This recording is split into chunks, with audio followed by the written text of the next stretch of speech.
Assalamualaikum warahmatullahi wabarakatuh. Perkenalkan, nama saya Andrian Abdul Karim dari 2B Konstruksi Gedung, jurusan Teknik Sipil Politeknik Negeri Bandung. Kali ini saya akan membahas mengenai struktur beton, dan saya mengucapkan terima kasih banyak kepada Pak Heri selaku dosen mata kuliah struktur beton di jurusan Teknik Sipil yang memberikan pemaparan yang sangat mudah dimengerti oleh mahasiswa itu sendiri. Dan kali ini saya akan membahas mengenai 3 soal yang dari soal 1 sampai soal kedua itu berkesinambungan. Soal yang pertama itu saya akan membahas mengenai, kemudian saya akan membahas, dan terakhir, tanpa basa-basi lagi, mari kita bahas. Nah, di sini saya sudah membuat gambar dari balok, kolom, dan plat dengan panjang dari 1 ke 2 itu 7,5 meter, dan untuk bentang dari A ke B itu 4 meter. Di sini saya menggunakan plat dengan tebal 12 cm. Untuk baloknya itu masih belum saya ketahui. Di sini saya akan memotong di 3 dan di 4 sehingga didapatkan gambar seperti ini. Nah, untuk di 3 dan 4 ini sehingga didapatkan jarak itu 3,5 meter. Sedangkan untuk bentang di A ke B itu 4 meter. Dan untuk dimensi balok yang sudah saya tadi bilang itu masih belum diketahui. Di sini saya akan menghitung distribusi bebannya. Kenapa distribusi beban? Karena distribusi beban ini nanti akan kita tentukan dengan analisisnya. Jadi di sini saya akan mengetahui gaya lintangnya, kemudian gaya momennya, dan nanti itu saling berhubungan. Contohnya itu seperti gaya lintang itu nanti akan berpengaruh mengenai sengkangnya, jadi gaya gesernya. Sedangkan untuk gaya momen nanti itu akan berpengaruh dengan tulangan yang akan dipakai dalam balok tersebut, sehingga yang sudah saya tadi bilang itu antara momen lintang itu nanti akan dipakai untuk penentuan tulangan serta jarak dari sengkangnya itu sendiri. Nah, di sini saya memotong penampang dari baloknya dengan tingginya itu H yang masih belum diketahui, dan lebarnya itu B yang masih belum diketahui. Nah, untuk yang pertama yang akan kita lakukan yakni menghitung tinggi baloknya. Untuk tinggi baloknya kita bisa menggunakan 1/8, 1/12, atau 1/16 sesuai tuntunan dari SNI. Untuk yang ini kita menggunakan 1/12. Jadi untuk tinggi baloknya itu H sama dengan 1/12 dikali bentang, sehingga didapatkan 0,33 meter, atau bisa dibulatkan menjadi 0,4 meter atau 40 cm. Nah, untuk lebar dari baloknya sendiri kita menggunakan 1/2 dari tinggi baloknya, sehingga didapatkan B-nya itu 0,2 meter atau 20 cm. Sehingga kita dapat gambarkan seperti ini. Untuk tingginya 400 mm, untuk lebarnya itu 200 mm. Selanjutnya kita akan menghitung beban-beban dari balok dan plat serta beban hidup. Nah, untuk beban sendiri kita akan menghitung yang pertama itu beban mati dari balok dan plat, kemudian beban hidup dari bangunan tersebut. Jadi nanti kita akan menentukan jenis bangunan tersebut. Nah, untuk yang pertama kita akan menghitung beban mati dari balok. Untuk menghitung beban mati dari balok itu DL1 sama dengan luas balok dikali jarak A ke B, yakni 4 meter dikali berat jenis dari beton bertulang itu. Karena beton bertulang sehingga untuk berat jenis dari beton bertulang itu 2.400 kg per meter persegi. Nah, dibagi jarak A ke B, sehingga didapatkan untuk beban mati dari balok itu 192 kg per meter. Nah, selanjutnya kita akan menghitung beban mati dari plat. Untuk rumusnya hampir sama dengan beban mati dari balok, cuman nanti dapat dilihat sendiri itu ada 0,5 jarak A 1 ke 2. Untuk 0 itu jadi 0,5 dikali jarak 1 ke 2 itu 7 meter, dikali tebal platnya yakni 12 cm, kemudian dikali jarak A ke B itu 4 meter, dan dikali berat jenis dari balok beton bertulang yakni 2400 kg per meter kubik, sehingga didapatkan 1008 kg per meter untuk beban mati dari plat.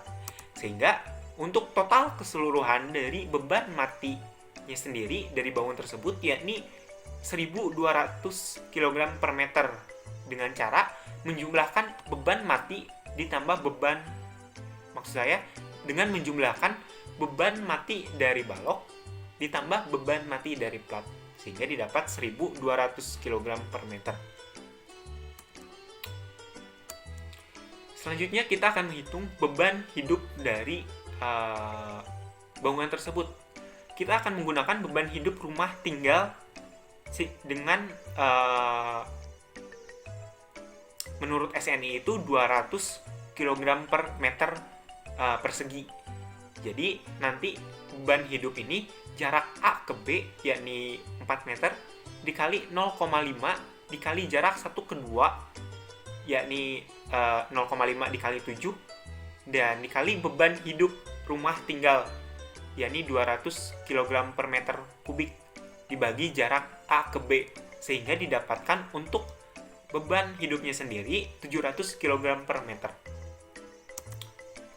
Untuk distribusi bebannya kita menggunakan perbandingan 1,2 beban mati ditambah 1,6 beban hidup. Ini bisa berbeda-beda setiap persoalannya, namun kita akan menggunakan perbandingan seperti ini. Jadi dengan menggunakan perbandingan 1,2 dan 1,6 untuk tiap beban mati dan beban hidup, sehingga didapatkan untuk distribusi bebannya itu 2560 kg per meter di baloknya itu. Seperti bisa dilihat sendiri, jadi ini bisa dilihat seperti mekanika rekayasanya. Kita juga sudah belajar cara menghitung lintang dan momennya. Untuk Q-nya itu didapat dari yang ini, dan untuk 4 meternya itu jarak A ke B yakni 4 meter. Nanti kita akan menghitung momen serta lintangnya. Nah, dari gambar yang tadi kita buat, kita akan menghitung Q-nya itu terlebih dahulu. Jadi untuk Q-nya itu 2560 dibagi kilogram per meter dibagi 4, sehingga didapatkan sekian. Dan untuk PA dan PB-nya itu kita dapat menentukannya dengan mudah, yakni setengah dari Q kecil, yakni 10.240, sehingga untuk PA dan PB-nya itu didapat 5.120 kg. Di sini berarti untuk reaksi di A 5.120, untuk reaksi di B yakni 5.120, sama-sama karena ini baloknya itu simetris antara A dan B-nya. Nah, untuk gaya lintangnya, karena tadi PA dan PJ-nya sama, berarti untuk gaya lintangnya itu gaya lintang di A itu sama dengan reaksi di A, dan untuk gaya lintang di B itu sama dengan minus reaksi di B, sehingga bisa digambarkan seperti ini. Yang ini positif, yang ini negatif. Dan untuk menghitung gaya momen, di sini untuk MA dan MB itu sama dengan 0, karena dalam tumpuan itu tidak boleh ada momen. Nah, untuk momen maksimumnya itu, karena ini beban terbagi merata, jadi ada momen maksimum. Untuk momen maksimumnya itu PA dikali X dikurangi Q per 2 dikali X kuadrat. Karena ini simetris, jadi jarak X-nya itu 2 meter. Sehingga didapatkan untuk momen maksimumnya itu 5120 kg meter. Kita gambarkan seperti ini. Ini hampir sama, bukan hampir sama ya. Ini sama seperti yang diajarkan oleh dosen-dosen kita di mekanika rekayasa. Jadi antara mekanika dan rekayasa dengan struktur beton ini ternyata saling berhubungan. Dan ini contohnya seperti ini. Untuk selanjutnya kita akan membahas mengenai analisa balok bertulang tulangan rangkap. Nah, jadi tadi tuh hubungannya antara perhitungan diagram momen itu akan saling berhubungan dengan analisa balok bertulang, karena nanti besarnya tulangan tersebut itu dipengaruhi dari momennya. Jadi nanti bakal kita cek apakah itu memenuhi atau tidak. Nah, untuk balok tersebut saya sudah menggambar untuk diameter untuk dimensinya itu kan kita sudah ketahui ya, ini 400 kali 200. Nah, untuk diameter dari tulangan atasnya itu 2 diameter 19. Jadi 2 buah diameter 19, 1 2. Untuk selimut betonnya itu 2 cm, saya gunakan untuk diameter dari sengkangnya itu saya menggunakan diameter 10, dan untuk tulangan bawah yakni saya menggunakan 3 buah dengan diameter 19. Ini merupakan diagram dari analisa nanti yang akan kita pakai untuk menghitung apakah tulangan tersebut memenuhi atau tidak. Nah, diketahui FC-nya itu 35 MPa.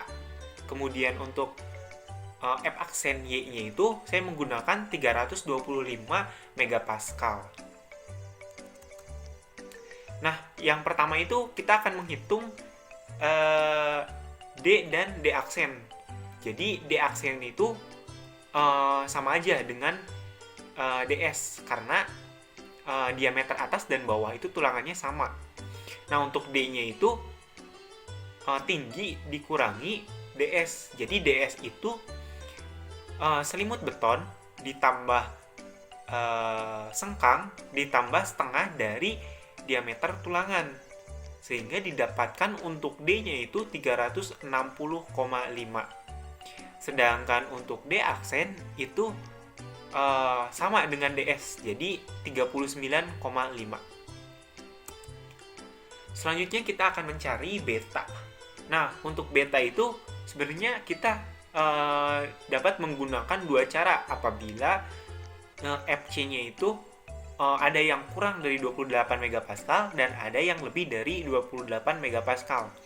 Karena di sini F aksen C-nya itu 35 sehingga lebih dari 28 megapascal, maka kita akan menggunakan rumus yang ini, sehingga didapatkan untuk betanya itu 0,8.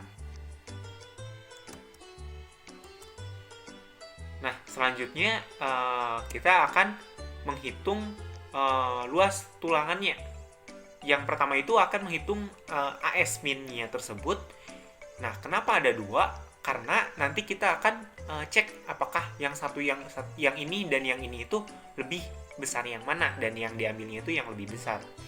Untuk yang AS min yang pertama, dengan rumus dan perhitungan, kita didapat AS min-nya itu 32,8. Sedangkan untuk perhitungan yang kedua, AS min-nya itu 310. Jadi kita ambil yang lebih besar. Jadi setidaknya agar lebih aman untuk AS min-nya tersebut. Selanjutnya kita akan menghitung luas tulangan dari atas dan AS min bawah.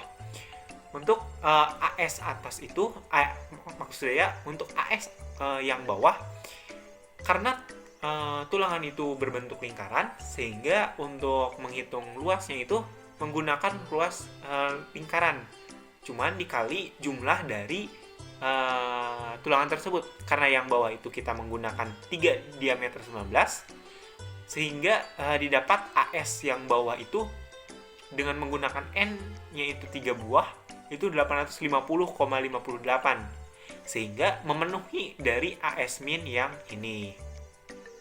Sedangkan untuk AS aksen itu sama saja rumusnya dengan AS. Yang membedakan itu jumlah dari tulangannya. Karena jumlah tulangan yang ini itu, yang khususnya yang atas, itu cuman 2 buah. Sehingga didapatkan untuk AS aksennya itu 567 mm persegi. Dan ini juga memenuhi dari minimum tulangan yang digunakan. Nah, untuk selanjutnya kita akan mencari A dan C. Karena asumsi kita itu tulangan tarik itu sudah leleh, sedangkan untuk tulangan tekannya itu belum leleh. Jadi untuk tarik itu menggunakan FY, untuk tekannya itu menggunakan FS. Nah, di sini CS itu menggunakan belum leleh, yakni FS, sedangkan untuk TS-nya itu menggunakan FY. Nah, di sini. Nah, untuk perhitungan di sini, karena kita menggunakan rumus A sama dengan AS dikali FY dikurangi AS aksen per FS dibagi 0,85 dikali F aksen C dikali C dikali B. Nah, karena A-nya itu belum diketahui, A itu sama dengan C kali beta, sehingga dapat diturunkan seperti ini. Nah, untuk turunan ini, FS-nya itu kan kita belum diketahui, sehingga untuk FS-nya itu regangan S dikali C dikurangi D aksen per C dikali 0,003. Sehingga dengan memasukkan nilai angka-angka A-nya, sehingga kita dapatkan bahwa C-nya itu minus 60,25 dan atau C-nya itu 46,85. Karena di sini C-nya itu tidak mungkin negatif, sehingga kita akan menggunakan C-nya itu 46,85. Jadi jarak C ini itu 46,85 mm. Nah, untuk A-nya sendiri, A-nya itu C kali beta. Jadi seperti yang tadi, kita dapatkan bahwa A-nya itu 37,48 dari atas. Jadi kita sudah mendapatkan C dan sudah mendapatkan A. Selanjutnya kita akan mengecek apakah tulangan tarik itu memenuhi atau tidak. Nah, untuk regangan S itu rumusnya itu D dikurangi C per C dikali 0,003. D-nya sudah kita ketahui, C-nya tadi sudah kita cari. Untuk D-nya itu kan yang pertama itu tadi 360,5, dan untuk C-nya itu yang sudah kita cari 46,85. Sehingga didapatkan untuk ES, regangan S-nya itu 0,02. Kita cek apakah sudah leleh atau belum, dan itu harus lebih besar dari regangan yang ini. Dan ternyata untuk tulangan tariknya itu setelah dicek ternyata memenuhi karena lebih besar dari yang ini. Selanjutnya kita cek tulangan tarik tekan yang belum leleh, apakah ini juga memenuhi. dengan menggunakan rumus ini didapatkan untuk regangan S aksen itu 0,0004.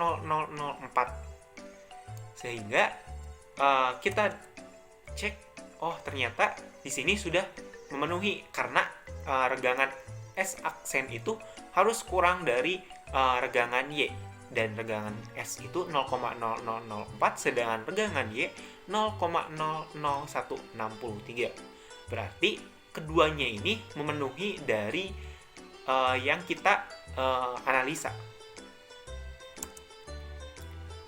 Selanjutnya kita cek ductile. Nah, untuk cek ductile itu A itu harus lebih kecil dari AB. Nah, untuk AB-nya itu rumusnya itu beta dikali 600 dikali 495,5 dibagi 600 ditambah 325. Dan kita cek ternyata A itu lebih besar dari AB. Sehingga ini A itu memenuhi dari cek ductile ini. Berarti cek ductile ini sudah memenuhi. Selanjutnya kita akan mencari MN. Nah, untuk MN itu rumusnya itu CC dikali D dikurangi 0,5 dikali A ditambah CS dikali D dikali D aksen. Dengan menggunakan turunan ini sehingga didapatkan untuk MN itu 9.077 kg per meter untuk MN-nya itu sendiri. Selanjutnya kita cek apakah MN ini memenuhi atau tidak. Apabila tidak memenuhi, ya berarti kita harus mengasumsikan lagi yang tadi, yang tulangannya dengan menggunakan rumus. Nah, untuk MU itu kan momen yang kita dapat dari distribusi momen. Itu minimalnya itu ternyata 5120. Sedangkan untuk MN-nya itu dikali theta. Nah, di theta ini bisa menggunakan diagram. Dan karena ini itu lebih dari linear, sehingga dalam standarnya itu harus menggunakan 0,9. Dan setelah dicek ternyata analisa yang kita asumsikan itu ternyata sudah memenuhi dengan lebih besar dari momen yang kita hitung di distribusi beban. Jadi gaya momennya itu minimalnya itu 5120, sedangkan yang kita buat itu baloknya itu bisa menahan momen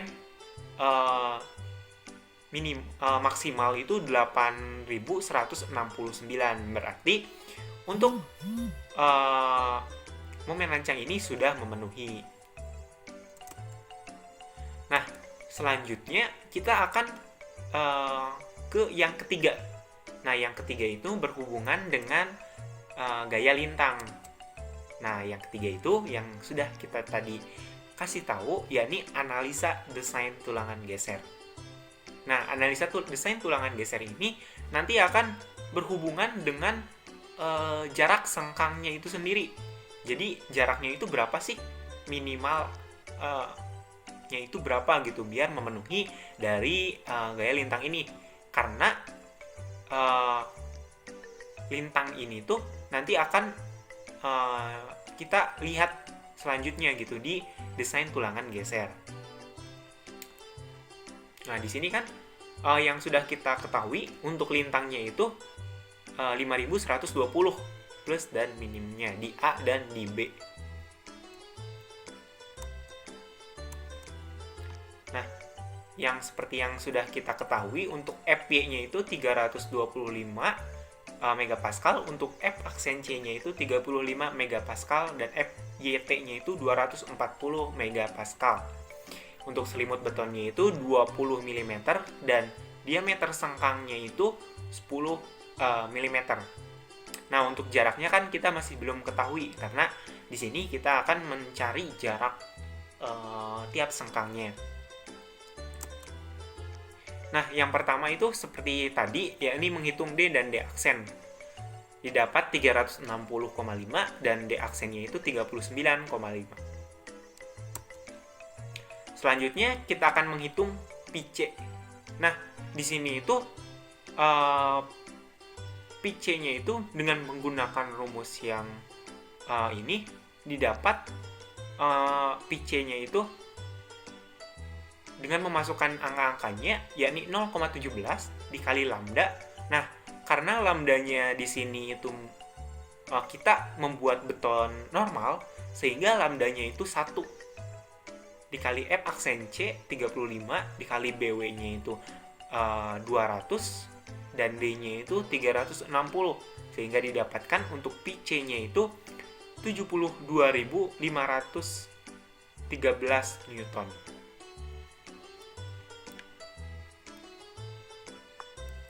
Selanjutnya kita akan menghitung tulangan geser minimumnya. Jadi di sini dengan menggunakan rumus AP min sama dengan 0,062 dikali F aksen C dikali BW dikali S per FYT. Nah, untuk AP min-nya sendiri kita menggunakan rumus lingkaran. Nah, untuk di sini N-nya itu 2. Kenapa? Karena dalam sengkang itu yang menahannya itu 2. Kaki-kakinya itu cuma 2. Ada 2. Yang pertama itu yang ini, 1. Yang kedua itu yang ini, 2. Sehingga N-nya itu 2. Nah, di sini S-nya itu belum kita ketahui. Jadi, dengan menggunakan persamaan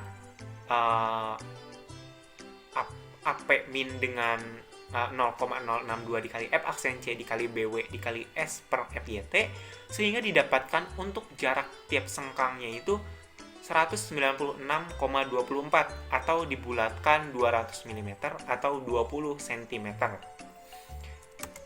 Nah, untuk cek luas sengkang minimumnya itu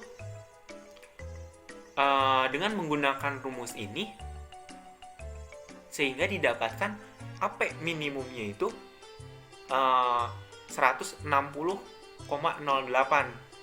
dan harus lebih besar dari 0,35 dikali BW dikali S per FYT, sehingga didapat 58,3. Kita cek, ternyata sudah memenuhi untuk luas sengkang minimumnya.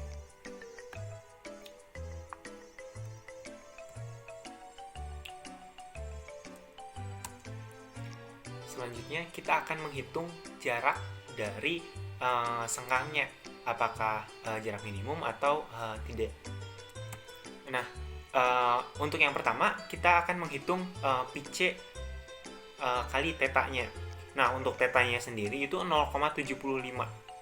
Nah, di sini tadi PC kan udah kita cari ya, sehingga didapat 72.513.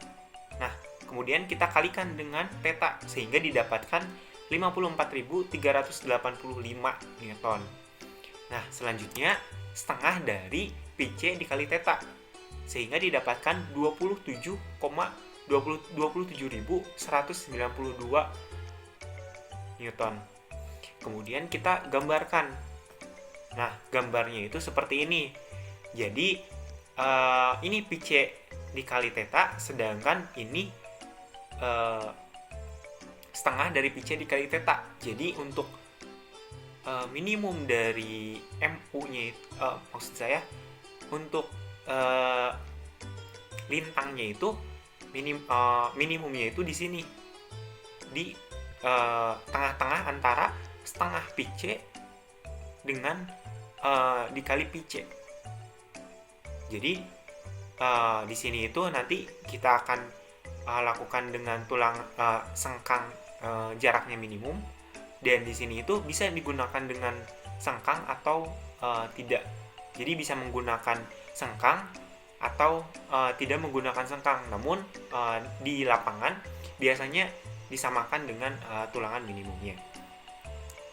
Kita hitung jarak X-nya sendiri dengan menggunakan persamaan segitiga, yakni 5120 dibagi 2 Jadi 2 itu jarak dari sini ke sini. Sedangkan X-nya itu dari sini ke sini. Sehingga didapatkan X-nya itu 1,06 atau kita bulatkan menjadi 1 meter. Jadi dari sini ke sini itu jaraknya itu 1 meter. Kita gambarkan di gambar diagram lintangnya. Jadi ini itu jaraknya 1 meter, ini juga jaraknya 1 meter.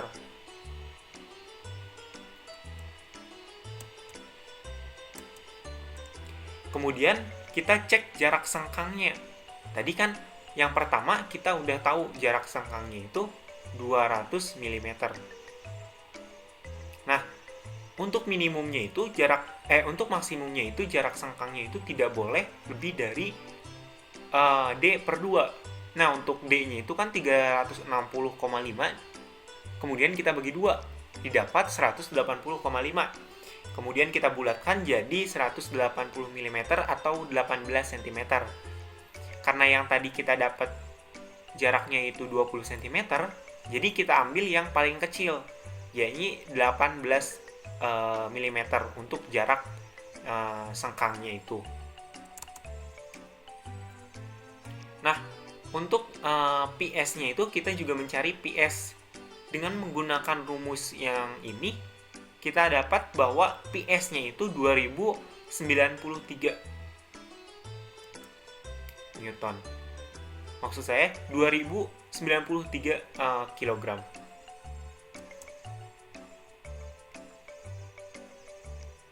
Nah, dari sini kita cek PU-nya.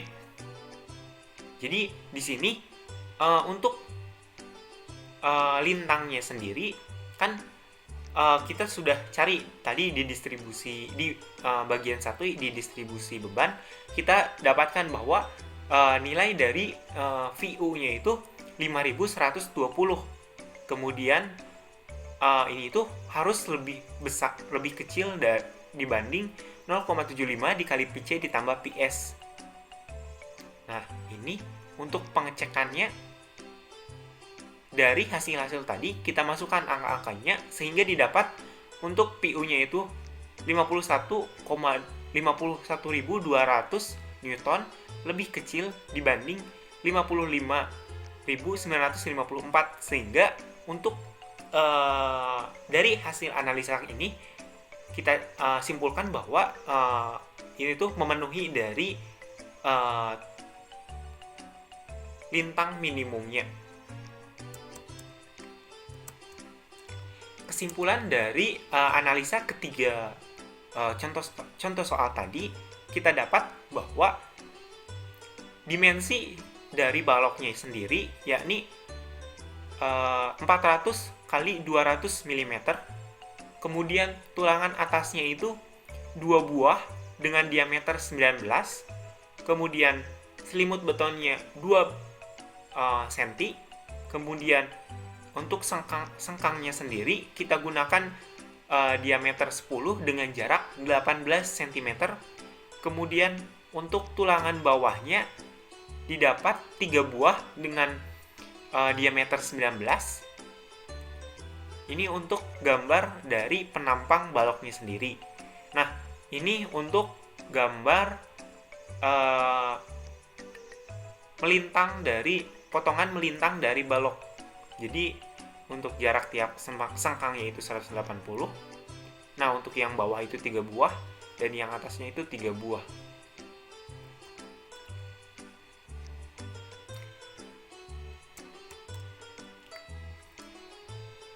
Sekian pemaparan materi dari saya. Mohon maaf apabila ada kesalahan. Wabillahi taufiq wal hidayah. Wassalamualaikum warahmatullahi wabarakatuh. Terima kasih banyak.